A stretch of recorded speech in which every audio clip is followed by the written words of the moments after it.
Vamos a orar, hermanos. Padre, te damos gracias, te alabamos por este día en que podemos adorarte libremente, Señor. En que con toda libertad, con todo nuestro corazón podemos estar aquí para adorarte. Ahora, Señor, que tú nos hables a nuestra necesidad, Señor. Que tengamos un corazón dócil, un corazón dispuesto, Señor, para escucharte y para obedecerte, Señor. En el nombre de Cristo Jesús. Amén. Ayer tuve la fortuna, y digo la fortuna porque fue muy enriquecedor. Estuve en Tehuacán, Puebla, no sabía qué tan lejos estaba. Yo pensé que Tehuacán era más cercano, pero no. Uno llega a Puebla y uno todavía le da como hora y media más hacia Oaxaca. Pero estuve ayer en la convención regional de Pueblas. Ayer tuvieron una reunión. Yo no sabía que el 23 de septiembre es el Día del Pastor. Entonces dije, ¿mi iglesia? No, no es cierto. No, hermanos, la verdad es que yo me siento muy querido y muy apreciado por ustedes, hermanos. La verdad es que son una iglesia muy hermosa en ese sentido. Su cariño es constante conmigo. Pero ayer estaban estos hermanos reunidos, un grupo de pastores se reunieron allí para festejarse, ¿no? Tenían ahí una reunión. Tuvieron una conferencia muy buena, por cierto, en lo personal me gustó mucho el conferencista, un pastor muy jovencito de Puebla dio la conferencia. Y después tuvimos unos juegos, jugamos Jenga, ahí todos los pastores, y luego la femenil, para los que no saben, ¿verdad? Porque hace mucho que no hay femenil en Betel. A nivel nacional hay un grupo de mujeres, se llama La Femenil, se reúnen cada cierto tiempo.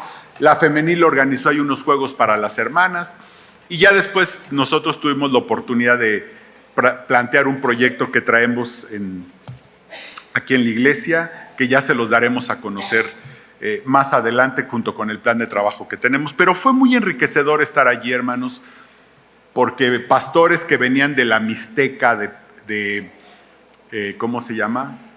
De allí de Tecamachalco, que es cerca de allí de Tehuacán, de la Mixteca, que está un poco más hacia Oaxaca, de Puebla y de varios lugares de Puebla. Fue enriquecedor estar con ellos y me acordé de Betel hace muchos años, porque cantamos 3 himnos del himnario y no quiero que con esto no estoy dando línea, ¿verdad? En la música, simplemente estoy diciendo lo que vi. Y cantamos sentados, hermano, que cuando yo llegué a esta iglesia cantábamos sentados, ¿verdad? Y ahí cantamos sentados y no pasaba nada, ¿verdad? Nadie se sintió raro. Tampoco digo que debamos de cantar sentados, hermanos. Simplemente les digo lo que yo recordé de cuando llegué a esta iglesia. No estoy diciendo con esto que ahora tenemos que cantar sentados, no, hermano. Gracias a Dios, creo que ahora tenemos música más alegre y creo que estamos caminando en ese sentido, pero fue enriquecedor ver a este grupo de hermanos que están haciendo la obra en medio de condiciones difíciles. Platicamos con algunos de ellos en comunidades bastante pobres, en comunidades alejadas, con muchas limitaciones, no solo económicas. Lo económico a veces termina siendo segundo lugar, sino por las distancias, por los lugares, por la lejanía, ¿verdad? Platiqué con algunos pastores y le pedí perdón a Dios, hermanos, porque a veces nos alejamos de esto, ¿verdad? Estar tanto en la ciudad, a veces no vemos esto que pasa en las iglesias que están a veces en lugares tan alejados, ¿verdad? Me decía un pastor que está en la Mixteca que allí donde él está no llueve. Y Mixteca quiere decir, creo que hijos de la lluvia, ¿no? Y curiosamente allí en la Mixteca, dice, no llueve aquí en la Mixteca de Puebla. Dice, en la de Oaxaca tampoco llueve, pero por lo menos se dan muchos mangos y frutas y todo, dice. Aquí en la Mixteca poblana no llueve y es muy árido. Entonces toda la gente ha emigrado, toda la gente se ha ido a las ciudades. Y este pastor pues empezó de ceros y por lo menos ya tiene una congregación de 20 hermanos. Ya en algún momento les pasaré los motivos de oración para que estemos orando por nuestros hermanos allá en Puebla, hermanos, que de veras esperamos que podamos trabajar, podamos hacer algo de lo que queremos hacer con los pastores. La bendición es que recuerdan a Betel, ¿verdad? De cuando hicimos aquellos congresos en los 80s y en los 90s para pastores. Mandaron saludar mucho a nuestro pastor, que lo recuerdan mucho todos, muchos pastores de por allá lo recuerdan y lo mandaron saludar, y mandaron saludar a la iglesia, hermanos, porque muchos de ellos estuvieron aquí en la iglesia, en aquellos congresos, en los 90s fue más bien, ¿no? Los 90s congresos de pastores que se hicieron aquí en Betel, y que estos hermanos fueron bendecidos en aquella época, y que creo que podemos bendecir desde nuestra iglesia todavía más, no solo a Puebla, sino a muchos lugares. Vamos allá a nuestra Biblia, hermanos, vamos a continuar allí donde estábamos, en Segunda de Tesalonicenses, capítulo 1, y como lo hemos venido diciendo, la iglesia en Tesalónica, hermanos, es una iglesia que desde que nació, y todavía cuando Pablo escribe este par de cartas, hermanos, es una iglesia que está bajo ataque. Déjeme decirlo, es una iglesia que está en medio de un bombardeo. Déjeme decirlo de esa manera.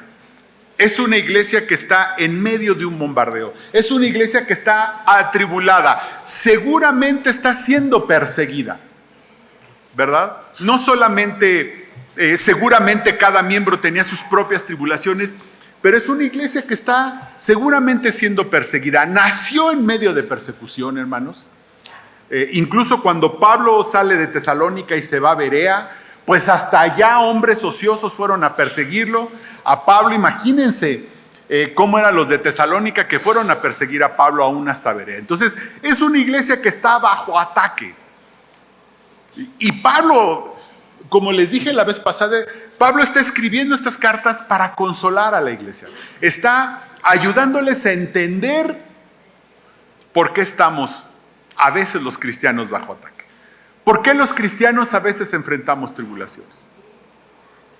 ¿Para qué las enfrentamos? Porque a veces no sabremos la razón, no la imaginamos, pero sí podemos entender para qué, cuál es el objetivo por el cual Dios permite que estemos en tribulación. ¿Por qué Dios permite que a veces estemos en problemas, atribulados, perseguidos, tristes, no sé, tantas cosas que a veces tenemos que padecer? Y a veces un pensamiento muy humano, hermanos, natural, pero al final humano, ¿verdad? Pensamos, ¿sí? Cuando de repente la vida da una vuelta, hermanos, porque la vida puede dar una vuelta de un momento a otro. Una llamada a medianoche puede dar la vuelta a la vida. Una situación, ¿verdad? De un momento a otro la vida nos puede cambiar. A veces no necesita pasar tiempo, simplemente, como les digo, una llamada a medianoche y la vida cambia. Puede ser repentino. Y a veces nuestra sensación, ¿verdad?, es que sentimos como que Dios nos está castigando, como que Dios está mandando un aviso. ¿Sí me explico? Como que Dios nos está como llamando la atención, castigándonos, alguna de estas cosas. Y hermanos, muchas veces no es así. No es así. Simplemente la vida es así.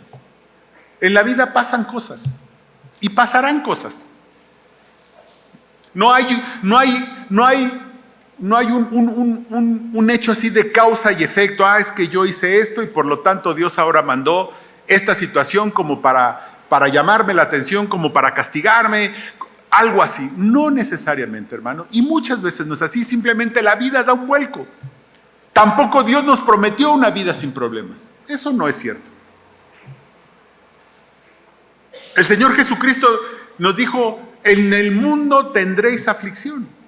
Lo dio por hecho. Pero confiad, yo he vencido al mundo, dice nuestro Señor. Las aflicciones son naturales. las viviremos, llegarán a nuestra vida, y no necesariamente por algo que hayamos hecho. No necesariamente porque usted está haciendo las cosas mal. No necesariamente porque usted lo está castigando a Dios. No necesariamente porque Dios, ¿verdad? Pensamos que es como un capataz con un látigo que apenas me porto mal y ¡pum! Lanza un latigazo. No es así, hermanos. Dios, el Dios de la Biblia, no es así con sus hijos. Pregúntese, ¿usted es así con sus hijos? Y usted es un padre imperfecto. Y usted no es así con sus hijos. Yo no ando con un látigo con mi hija, apenas se porta mal y lanzando latigazos a diestra y siniestra.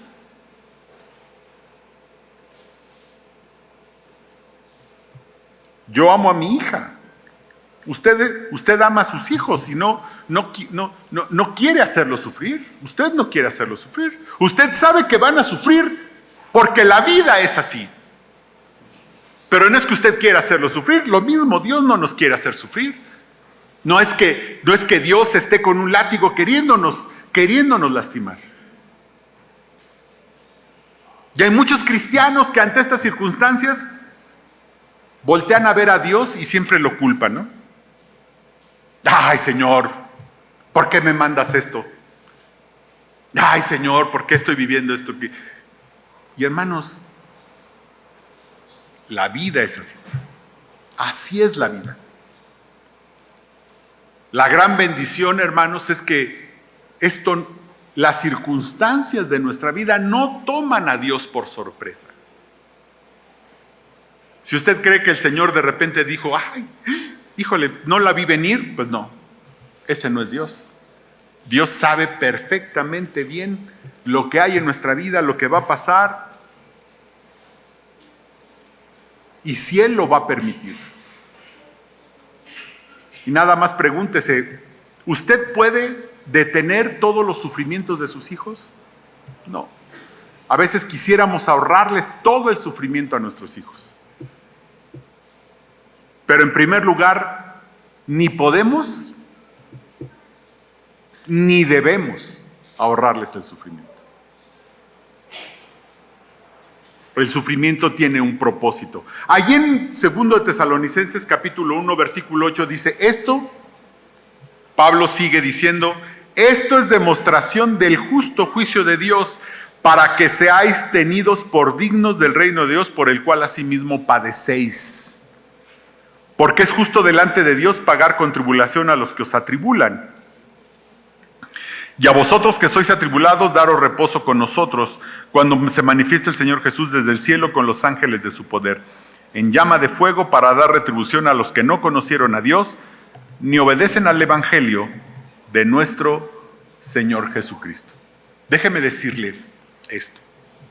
Es curioso que Pablo, hablándole a Tesalónica, una iglesia atribulada, Pablo es donde más habla del futuro, donde más habla de la eternidad, donde más habla de lo que va a venir para nosotros al final de los tiempos. En Primera de Tesalonicenses nos ha hablado de que un día seremos arrebatados, de que un día recibiremos al Señor en el cielo y nosotros como iglesia seremos arrebatados, de que va a venir el Señor Jesucristo por segunda vez. Y aquí nos está volviendo a hablar acerca de los eventos futuros, hermanos. Y déjeme dejarles nada más este pensamiento. En momentos de tribulación es cuando más debemos voltear a ver la eternidad. Y cuando hablo de la eternidad es el futuro que nos espera. El futuro que nos espera. Yo tengo la teoría que las tribulaciones nos abruman, que las tribulaciones nos tiran, que las tribulaciones nos pasan por encima y tal vez a veces nos aplastan porque hemos dejado de poner nuestra vista en la eternidad. Puesto los ojos en Jesús, lo hemos dejado de hacer. Hemos dejado de mirar a Cristo. Hemos dejado de mirar al futuro que nos espera. Y comparado con ese futuro, hermanos, estas tribulaciones no son nada. Yo a veces no me explico cómo nuestros hermanos de los siglos, de los primeros siglos y de muchos siglos anteriores, pudieron sufrir las persecuciones que sufrieron en su momento. Alguna vez platiqué aquí lo que habían sufrido. Nerón los usó como antorcha, los pasaron en el circo romano, los torturaron y morían y no negaban su fe. Y a veces me pregunto, ¿cómo es que estos hermanos podían pasar por todas estas tribulaciones y seguir firmes? Hoy un hermano pierde su trabajo y deja de venir. Y culpa a Dios y se enoja con Dios. Alguien me platicó en la semana, no, es que fulano está enojado con Dios. Ah, caray. ¿Y por qué está enojado con Dios? Y me platicó alguna tontería, no me acuerdo. Ni siquiera lo quise escuchar. Cristianos de otras épocas, hermano, enfrentaron la tortura, las persecuciones, cárceles, y seguían firmes, confesando al Señor. ¿Y saben qué? Mi teoría es porque esos cristianos seguían viendo hacia la eternidad. Sabían que este sufrimiento momentáneo era eso, un sufrimiento momentáneo. Alguien me contó una historia, no sé qué tan cierta sea, pero se las voy a contar. Dicen que, creo que fue en China, ¿verdad? Había un pastor que tenía a su esposa y dos hijos, y un día le cae la policía china, ¿verdad? Y los llevan a un lugar, les hacen cavar un hoyo, ¿verdad? Y les dicen, niega tu fe, si no ahorita vas a morir y aquí te vamos a enterrar. Y entonces imagínense, ¿no? La esposa, ¿verdad?, de este pastor empezó a llorar, natural, se asustó, esta pobre mujer, esta pobre hermana se asustó, y pues los niños al escuchar eso empezaron a llorar y empezaron a gritar así los dos, y entonces el pastor de repente les dijo, silencio, dice. Silencio, porque hoy en la noche estaremos cenando con el Señor. Y ahí murieron. Eso es poner nuestra mira en la eternidad, hermanos. Y Pablo es lo que nos está diciendo. Pon tu mira en la eternidad. Estas pruebas demuestran que eres un hijo de Dios. Tienen un propósito que tal vez no conocemos. Seguramente no es el que usted se cree en su cabecita, hermano. Ay, es que Dios me está probando, no sé, tal vez sí, tal vez no. Seguramente Dios tiene un propósito y ese es lo único que debemos de estar seguros. Pero lo que sí es seguro, hermanos, es que mientras nosotros veamos a la eternidad, mientras nosotros veamos el futuro que se avecina para nosotros, mientras nosotros no perdamos de vista al Señor Jesucristo y su galardón, seguramente las tribulaciones pueden ser más llevaderas. Porque como les dije, algo seguro, hermanos, es que padeceremos tribulaciones. Eso es seguro. La pregunta es, ¿cómo pasaremos por esas tribulaciones? Y aquí Pablo les dice 3 cosas a los tesalonicenses en estos 4 versículos.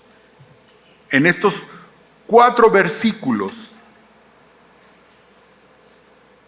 Pablo les dice por lo menos 3 cosas a los tesalonicenses. 1, las tribulaciones revela quiénes somos. Primero, las tribulaciones revelan quiénes somos. Dice Pablo, esto es demostración del justo juicio de Dios para que seáis tenidos por dignos del reino de Dios, por el cual asimismo padecéis. Hermano, en medio de la tribulación se va a revelar quiénes somos. ¿Somos cristianos? Posiblemente sí somos cristianos, pero la siguiente es, ¿estamos firmes en el Señor? ¿Hemos crecido en nuestra relación con Dios? ¿Hemos caminado con Dios? Porque muy probablemente, hermanos, seamos cristianos, pero en medio de la tribulación, como dicen en mi pueblo, tiramos la guitarra o tiramos el arpa. ¿Cuántos cristianos auténticos en medio de las tribulaciones se alejan, hermano? Lo típico, hermano, le va mejor a los no cristianos. Mire, yo soy cristiano y ve cómo me está yendo. Y los no cristianos les va re bien. Por supuesto. Gracias a Dios. Porque las tribulaciones, hermanos, están revelando quiénes somos. La tribulación revela dónde tienes puestos los ojos.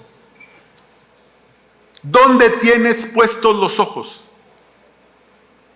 ¿Los tienes en esta tierra, en este mundo? ¿En lo que hay en este mundo? ¿O los tienes puestos en el Señor Jesucristo y en su galardón y en lo que viene y en las recompensas que tendremos después de esta vida? ¿Dónde tienes los ojos? Las tribulaciones lo revelan.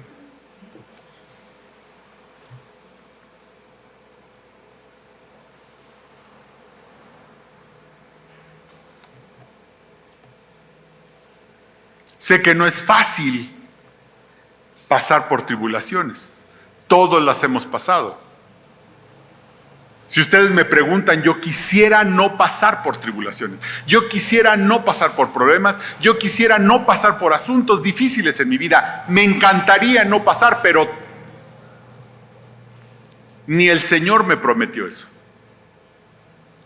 La pregunta es, cuando yo esté en medio de eso, ¿dónde voy a tener mis ojos? Segundo, ¿dónde están mis ojos y dónde está mi corazón? Porque ahí está el verdadero asunto. ¿Dónde están mis ojos y dónde está mi corazón?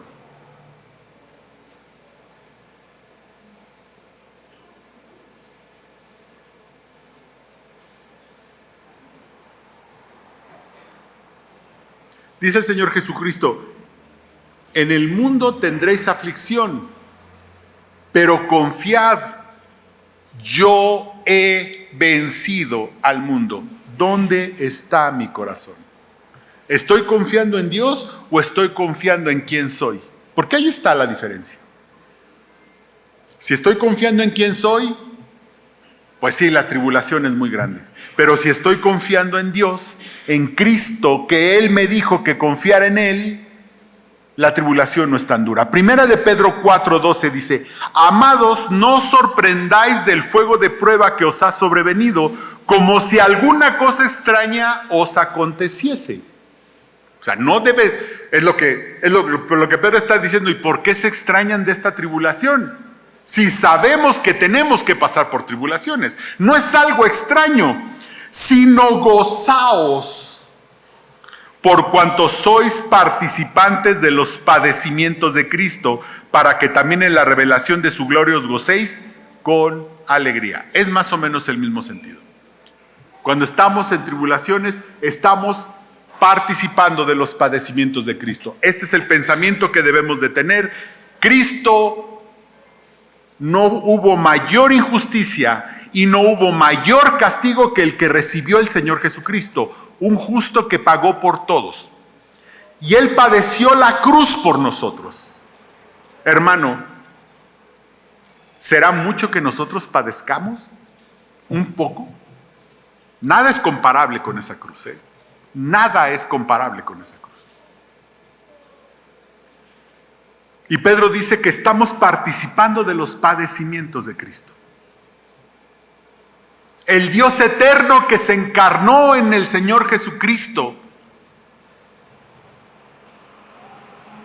sufrió la cruz por nosotros, y en nuestros padecimientos estamos participando de los padecimientos de Cristo. ¿Será mucho, hermanos?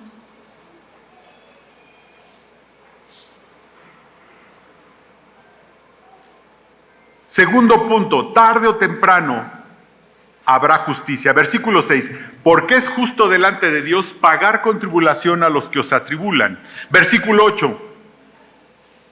Dice, cuando se manifiesta el Señor Jesús desde el cielo con los ángeles de su poder, en llama de fuego para dar retribución a los que no conocieron a Dios ni obedecen al evangelio de nuestro Señor Jesucristo. Hermanos, tarde o temprano habrá justicia para nosotros. Tarde o temprano.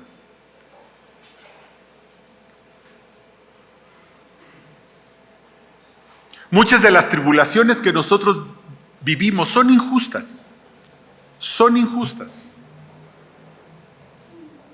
Hay injusticia en estas tribulaciones.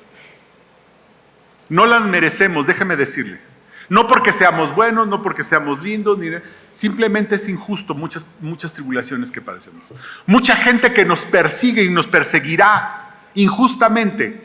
Pero ¿sabe qué? Habrá justicia, tarde o temprano.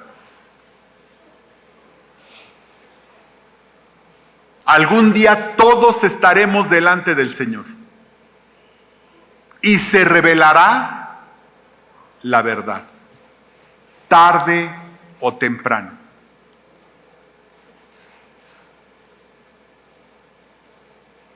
Si hemos perdido un ser querido, algún día nos encontraremos con ellos.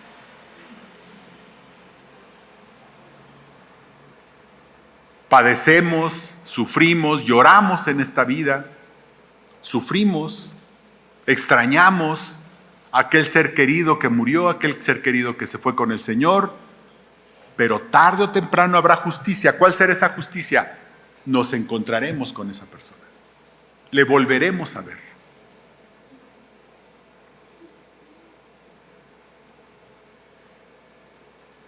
Tarde o temprano quienes nos persiguen y quienes nos atribulan recibirán su recompensa. Esa es una promesa de Dios, hermanos. Que tarde o temprano aquellos que nos atribularon recibirán tribulación.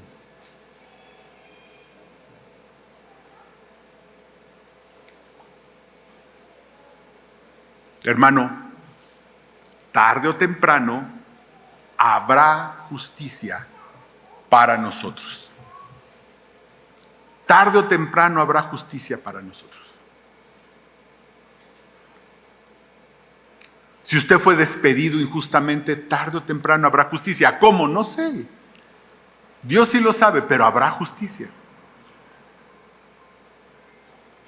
Si usted a alguien lo odia injustamente, tarde o temprano recibirá justicia.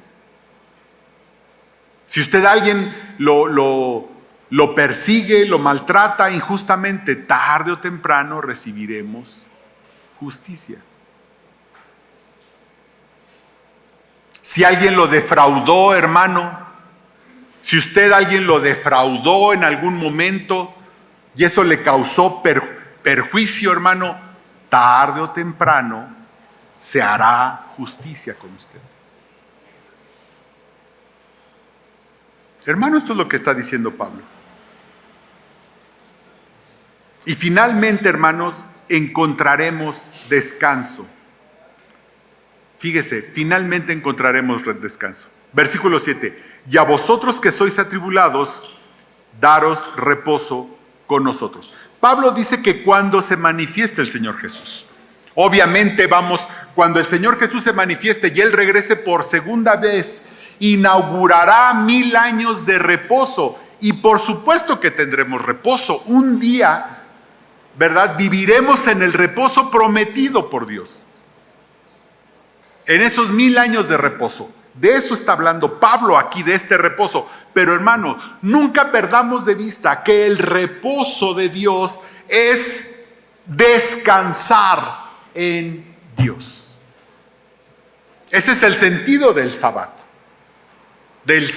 de los judíos, que tenían que descansar un día. No era tanto que descansaran un día. En una sociedad agrícola, gracias a Dios yo tuve la oportunidad, mis tíos eran campesinos, tuve la oportunidad de conocer el campo. En el campo, hermanos, no hay días de descanso ni días de trabajo, no hay sábados ni domingos. Yo me acuerdo que si teníamos que si mis tíos y mis primos tenían que hacer algo en la milpa, se hacía. Fuera sábado o domingo o día festivo, no importa, se tenía que hacer. Porque si no se hace, hermanos, hay peligros de perder la cosecha. Por ejemplo, la tierra se deshierva, se quitan las hierbas. Se tenía que hacer en algún momento, porque las hierbas también absorben nutrientes de la tierra que le quitan a la planta buena. Entonces tiene que quitar la hierba. Y se tenía que hacer. Yo me acuerdo que en algún domingo que yo estaba allá en Zacatecas, no importa que fuera domingo, me llevaban a deshiervar. ¿No? Claro, terminaba con las manos así hinchadas que me decían bum, bum, bum, pero decía mi tío, pues para que hagas algo y no estés aquí de ocioso. Y el campo así es. Entonces imagínense, Israel, una sociedad agrícola, que Dios les dijera, un día tienes que descansar, era para enseñarles que tenían que descansar en Dios. El sentido del Sabbat era descansar en Dios. Y es lo que está diciendo Pablo. Finalmente recibiremos descanso. ¿Por qué? Porque podemos descansar en Dios. El que no conoce a Cristo no puede descansar en Dios, no puede confiar en Dios. Nosotros que conocemos al Señor, por supuesto que nosotros podemos descansar en Dios.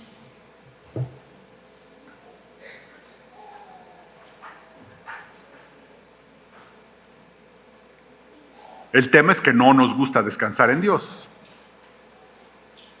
Queremos estar, ¿verdad? Estamos alertas, siempre, preocupados. Oigan, este muchacho no llega, qué barbaridad. Yo mismo soy así, hermanos, no crean que yo soy así. ¿Y dónde andará, verdad? Y estamos preocupados y no descansamos, y hermanos, pero lo que Pablo está diciendo es que nosotros como cristianos tenemos la posibilidad, la seguridad absoluta de poder descansar en Dios. ¿Qué es descansar en Dios, hermano? Es dejarle todos estos asuntos a Dios. Yo sé que no es fácil, ¿verdad? Pero, oye, es que está enfermo. Dígame nada más, pregúntese lo siguiente. Si alguien está enfermo, ¿la vida de esa persona está en nuestras manos? ¿Podemos hacer algo para que esa persona sane? ¿Su vida está en manos de quién? O sea, ¿cree que usted porque ore 10 veces en el día durante 20 días seguidos, Dios va a cambiar su decisión? No. Lo que Él ya tenga determinado va a ser. Usted me dice, entonces, ¿para qué oro? Para aceptar su voluntad.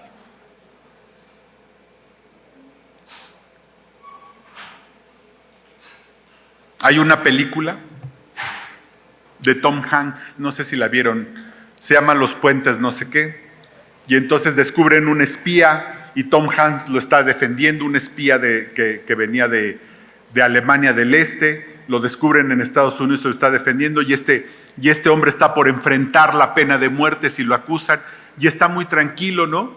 Y entonces le dice Tom Hanks al oiga, pero ¿por qué no lo veo preocupado? Y dice, si me preocupo, ¿ayuda en algo? Dice Tom Hanks, no, pues no. Dice, entonces, ¿para qué me preocupo?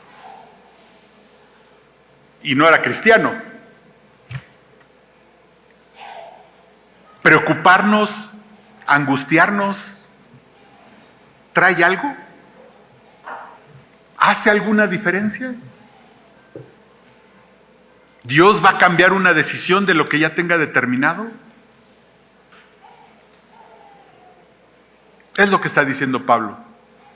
Y Dios nos puede dar descanso si descansamos en Él.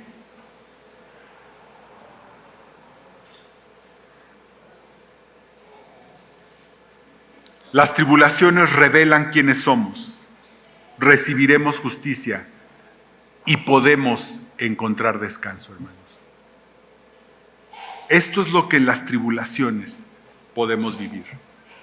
Y hermanos, si tenemos esto, podemos estar tranquilo. Es lo que Pablo le dice a una iglesia que está pasando en medio de tribulaciones, y es lo que nos diría el Señor hoy si estamos pasando en medio de tribulaciones.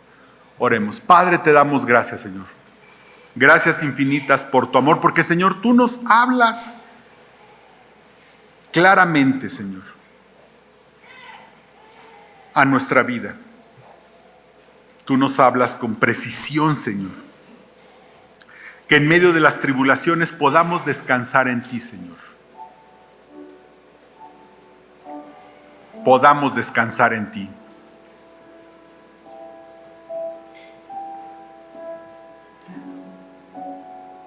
Y si tú, hermano o amigo o visitante, no conoces al Señor Jesucristo de manera personal, el Señor Jesucristo que murió en una cruz por nuestros pecados, que entregó su vida para nuestra salvación, hoy puede ser el día en que le conozcas de manera personal. Tal vez has escuchado hablar de Cristo, pero no le has conocido personalmente. Lo que nos separa del Señor Jesucristo es nuestro pecado.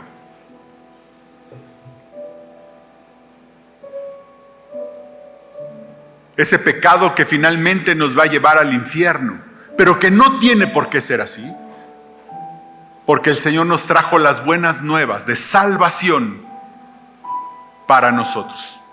Si hoy tú le quieres conocer de manera personal, no de oídas, no por lo que te dice un amigo o un pariente, sino de manera personal conocer al Señor Jesucristo, hoy es el día, dice el Señor.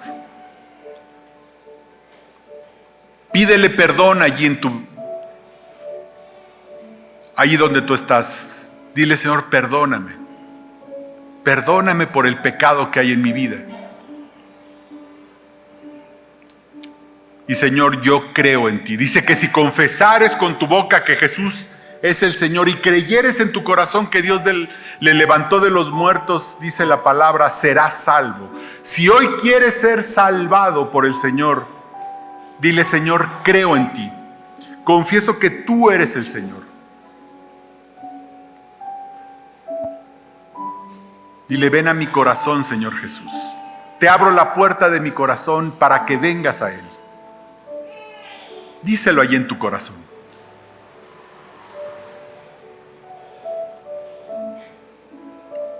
Y si tú has hecho esta oración, levanta tu mano para orar por ti.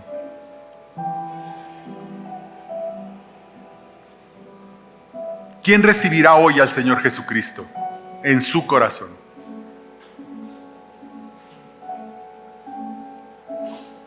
Dios le bendiga allá atrás. ¿Quién más quiere recibir al Señor? Decirle, Señor, ven a mi corazón, me arrepiento de mi vida y de mis pecados. Quiero que tú vengas a mi vida y a mi corazón. Levanta tu mano. El Señor Jesucristo no tuvo pena de morir en una cruz. Mientras los cristianos oramos, levanta tu mano.